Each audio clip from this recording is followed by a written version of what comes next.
Halo teman-teman, tahukah kalian apakah itu ekonomi Islam?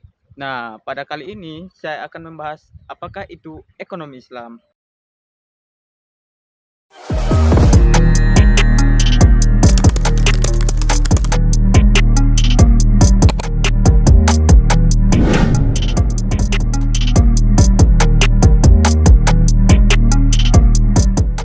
Baiklah, sebelumnya perkenalkan nama saya Muhammad Lukman dengan NIM 3225046 dari Prodi Ekonomi Islam B. Mari kita mulai pembahasan. Jadi, sistem ekonomi Islam adalah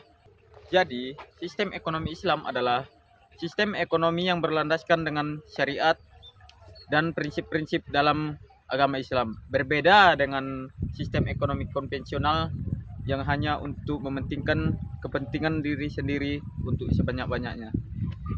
Prinsip utama dalam ekonomi Islam adalah untuk menciptakan keadilan, di mana dalam ekonomi Islam riba itu dilarang. Kenapa riba itu dilarang? Karena riba mengandung unsur tambahan. Kemudian yang kedua itu adalah yang namanya dengan goror. Apa itu goror? Goror itu adalah suatu jenis transaksi di mana ada unsur ketidakpastian dalam jual beli tersebut.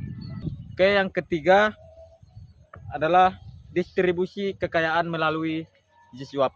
Jiswab itu adalah zakat, infak, sedekah, dan wakaf.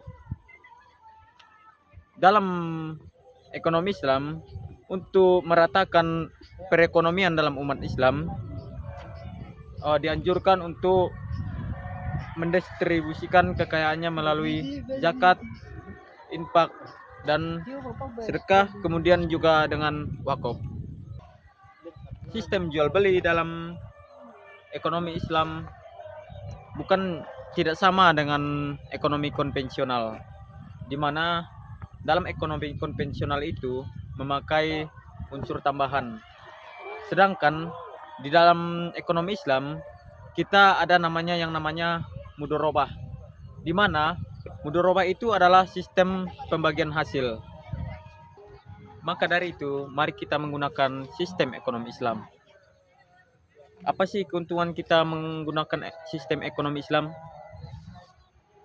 Dalam sistem ekonomi Islam, kita tidak hanya mendapatkan keuntungan di dunia saja, tapi juga membantu kita dalam mencari kebahagiaan di dunia dan akhirat. Kenapa ada unsur akhiratnya?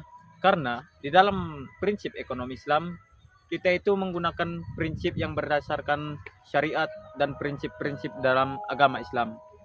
Berbeda dengan ekonomi konvensional ataupun ekonomi kapitalisme, di mana ekonomi kapitalisme itu hanya untuk mencari keuntungan secara individu untuk kepentingan sebanyak-banyaknya dan mencari harta sebanyak-banyaknya tanpa memikirkan akhirat.